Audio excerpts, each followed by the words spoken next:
L'hôpital, c'est 150 métiers, tous au service de la vie, proclamait une récente campagne de communication du ministère de la Santé. Cet éventail de professions a vocation à évoluer. Des métiers disparaissent, comme celui de pâtissier, rayé en 2008 du répertoire des métiers de la fonction publique hospitalière, et d'autres apparaissent, dans le domaine biomédical, dans l'informatique et la robotique par exemple.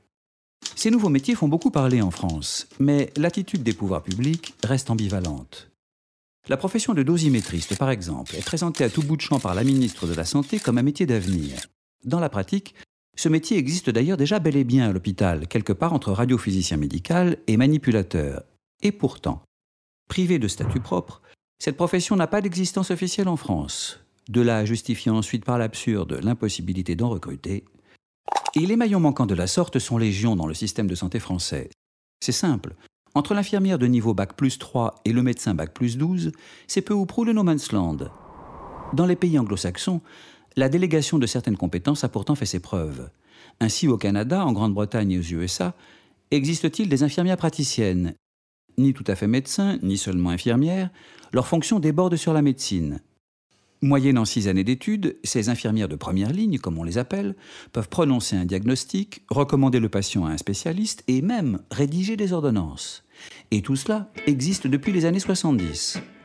En France, les infirmières ne sont autorisées à prescrire que depuis 2007, et encore, exclusivement du matériel médical.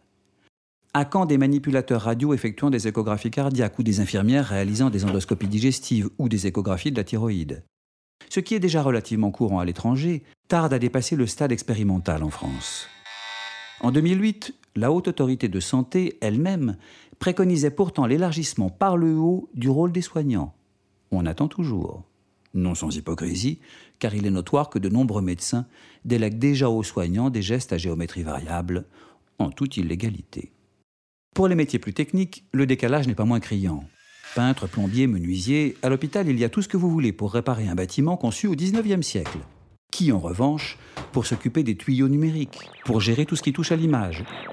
Pas les informaticiens, ni les ingénieurs biomédicaux, ce n'est pas leur rôle. Du coup, pour organiser une simple visioconférence, par exemple, c'est la prime au système D. Pas étonnant dans ces conditions que la télémédecine reste à un stade embryonnaire dans l'Hexagone, à contrario de ce qui se passe en Norvège. Dans ce pays scandinave, où la distance avec l'hôpital régional le plus proche peut aller jusqu'à 800 km par la route, nécessité a fait loi.